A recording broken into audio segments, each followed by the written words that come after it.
what do you? I mean, start with what do you anticipate? At number 21, what kind of player will you get? What will be available? How do you kind of see things happening in front of you? Well, I think that first of all, we're going to look for some people with hockey sense and some skill level, and I think they're there. I think there's 4 or 5 or 6 guys in our area that'll be still available. We didn't ever know with the draft, but I think we've pretty much narrowed it down to the top 16, 18 people, and usually that becomes part of our pick process there. How has it been more? Will it be more difficult being here, Don, to predict what's going to happen in front of you? Well, I think one of the things is there's a lot of more conversation going on when it's a centralized draft, and you get to see your last. As you know, people are moving players in and out of their meeting rooms to have further discussions, and we're doing those on Zoom now that we weren't able to do, or that we didn't have to do before. So that's part of the process, and we're in the process of doing that now. The centralized draft is an event, and there's a lot more information coming and going, but the information sometimes is false too. So we're shielded by that by being in our own little rooms here. How reminiscent is this year's format to what you may have experienced during 2020 when we were all inside for COVID? I don't think it's the only sameness of it all is that we're separated from the other teams on the floor. Fortunately, with this draft, we've been able to see the players live all year, and many times over. We weren't able to do that in COVID, so we were doing everything. We were doing everything off Zoom, or what you remembered from the year before as underage players. Lot of difference. I don't think it's the same at all. When you look at your top 21, how does it compare to past years in terms of the excitability factor?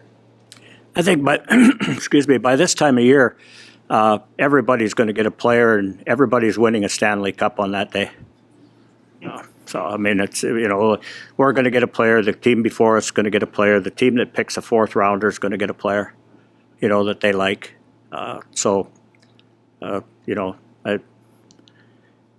Hope springs eternal. That's why we play the game. Last year, all of your picks were, I think, 6'2" or above. How much of an emphasis is size for you guys with drafting? I don't think we went into the draft like that. A lot of people accuse us of that, but that's not. And I don't mean accusation. That's not necessarily true. We have to get players that we believe can play, and the way the draft fell for us last year, we felt we did do that. We've got a group in the 4th round even from last year that all have some size, all have some compete, all have some skill, all have some speed. They checked a lot of boxes. The thing that we did not do is look immediately and say, well, he's big, so let's pick him, or he's big, so let's do more work on him. That wasn't the case at all. We went by our list. John, in conversations with players, how much are you gauging their desire to make sure they want to stay in a Canadian market, and getting a gauge out of even the pressures of playing in a Canadian market? I don't think like this year. I don't remember the time where we've had anybody say, "Well, I don't want to come to Ottawa," or "I don't want to come." I don't want anybody or not to come to, Vancouver. I mean, after the selection process is made, there's been instances where maybe that's happened that I'm not familiar with. But I think kids growing up in Canada, kids that are hockey players, they're playing hockey to play and play in the National Hockey League, and so I don't know that that's any concern. I think a lot of the players, they're playing because they like the pressure, they like the compete level. So it's not we don't have that concern. We heard during the combine you tried to get to the prospects to tell you some jokes. What were some of the best ones you heard? Well, I think we spoke with 79 people and we heard 3. So, well, Easy to remember. No, I didn't. No. But the other the 76 that didn't tell a joke, they all failed the combine. Why that strategy? You put them out of their comfort zone, think on their feet, see how they react to different things. I mean, other teams do different things to see get the same results. You put some levity into it. Get them to see a personality. You can ask all the standard questions and you get the standard answers. But the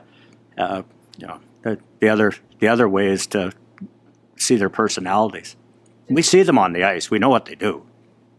Did the three that gave you jokes, did they have personalities that you feel like are conducive to Well, teamwork? I'll give you an example. There was two Russian players that they've rehearsed this because one came after the other, not immediately, like the next day, and they both told jokes. And the joke was, "I won't play in the NHL." We said, "Well, that's not a joke," and they said, "Yes, it is a joke. The joke is we won't play in the NHL." So, that went over my head the first time. But I'm short, so. Oh. The junior landscape changing in the last couple of months and continuing changing with the NCAA rules, does it change something for you on the scouting, on the development that's going to go after you draft those guys? I don't know that it changed. I mean, obviously the venue is different for them now. There used to be a time when, later on in the selection process, you might draft a player because he's going to college because he's got, 3 years left, or he's got a runway of 4 years, or whatever it is. So we've got time on him. And there was some people believed in that philosophy. But at some point in time, and I don't know what the rules are going to be, there's always questions about what's going to happen here going forward with the rules. We don't even, we don't have the answers all the time because we don't even know the questions. Because every time you talk to somebody, you get a new question. Somebody else comes up with another question. We don't have the answers to all of those going forward. But if they're all in the same level playing field, in the same, we pick guys that can play, sooner than later, and hopefully at some point in time there's some kind of mutual agreement where maybe we get 3-4 years of everybody. I don't know what the rules are going to be. I have no idea. It's a CBA negotiated thing, and I don't know the questions, so I don't know the answrs. How good is this draft relative to others? Again, I go back to thinking that we're all going to get players that can play. That we believe can play, and there's places in the draft that might be a little softer than has been in the past. I think at the top end you've got real good players. I think you've got a good group of goaltenders, and there's Stanley Cup teams that win the Stanley Cup. They've got depth, and they've got the best third and fourth line, say, in the league, or fourth lines in the league on that certain time, in that certain time frame of 6 weeks or 4 weeks, and we all hope we can find those players. How do you feel about the crop of goaltenders available in the draft this year? I think it's a strong group of goaltenders. I once again, going back in the past and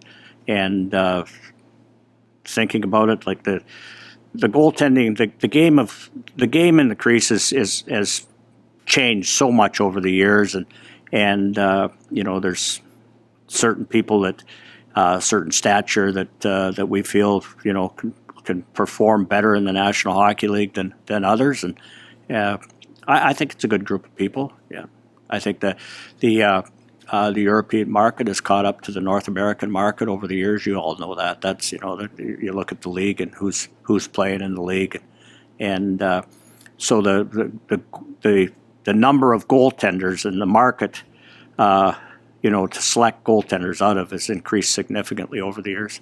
Do you see that as selecting goaltenders a necessity?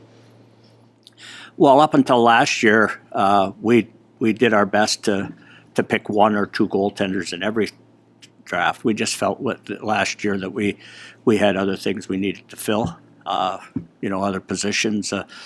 other needs in our organization, and we're going to try to continue to stock what we need, or not what we need necessarily, but talent level. We've always done that before. We've always picked a goaltender, 2 goaltenders, but we also want to pick people we think can play. We're not just going to throw a dart at the board at the goaltenders list and then we're going to pick that goalie. That's not going to happen. What's that balance between? Go ahead. Between positional fit versus like best player available as a scout.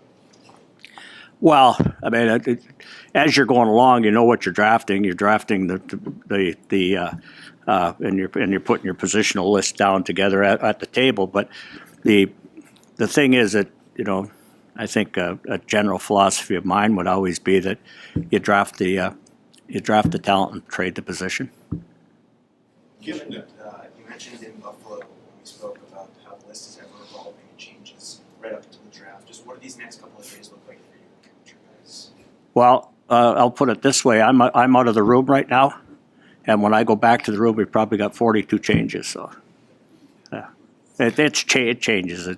It'll change right up till the draft, because there'll be a player that goes 3 picks before you that you wanted to write the name down on. So then your draft list doesn't necessarily change, but then you go to Plan B, or after the Friday night, we'll have another meeting, and based on what has happened, throughout the first round, our list will be.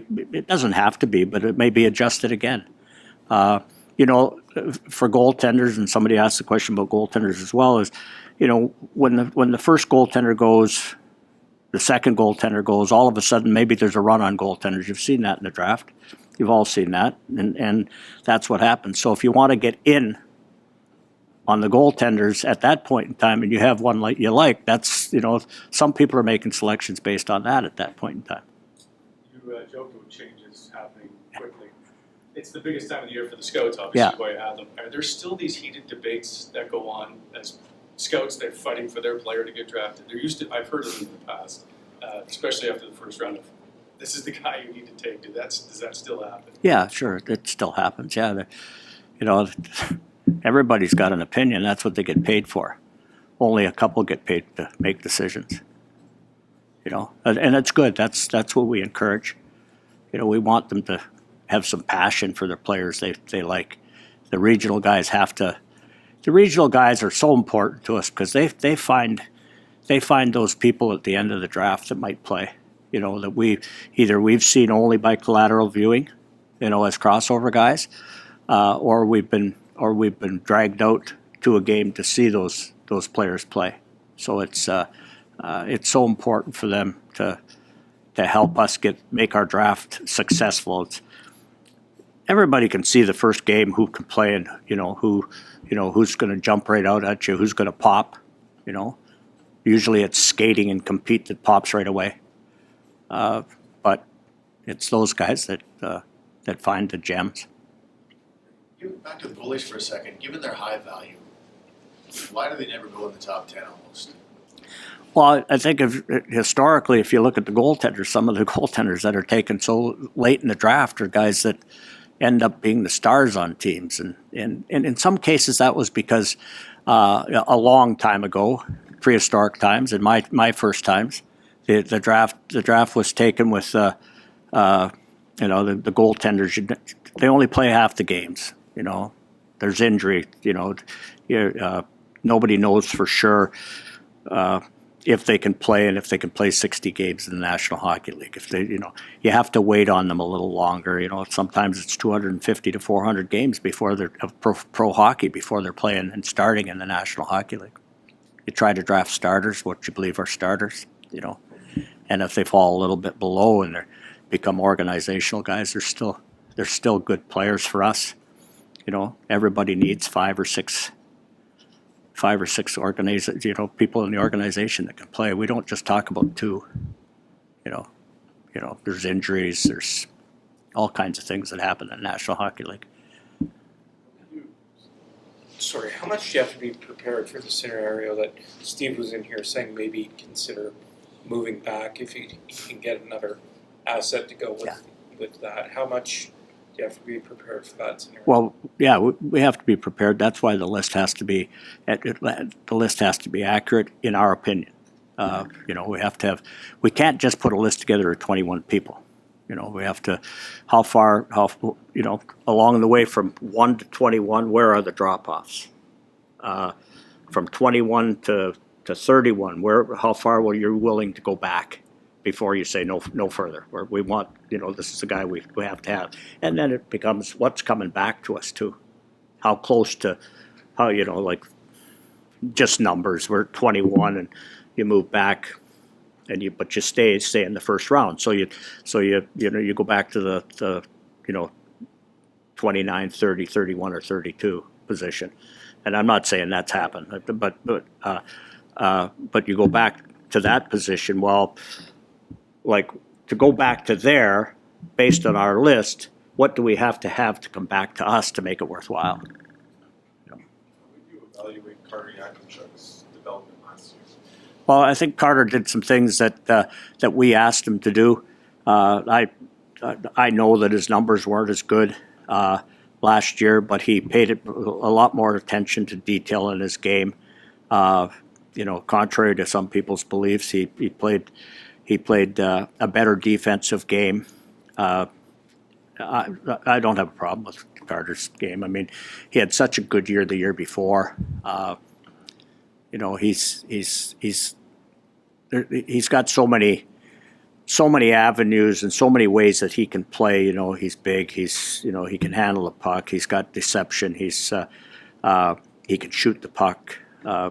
He thinks the game offensively. So, there's not too many people that don't have to learn anything before they get here. He's fine. Sorry, how close is he to playing the national? Well, I don't know. You see him in you saw him in exhibition games last year. He was pretty good. Once again, it's do we need him now? That's a question. Or is he better off served, playing some time in the American League, or is he ready to go now? There's so many questions that Steve and the management have to answer, that coaches that I can't answer. We like him. We like him where he is. We like him. We like his development. But again, he'll have to. You don't give him anything at this level. He's got to earn it. And I think he put in the time last summer. He came here and put in the time. He did some.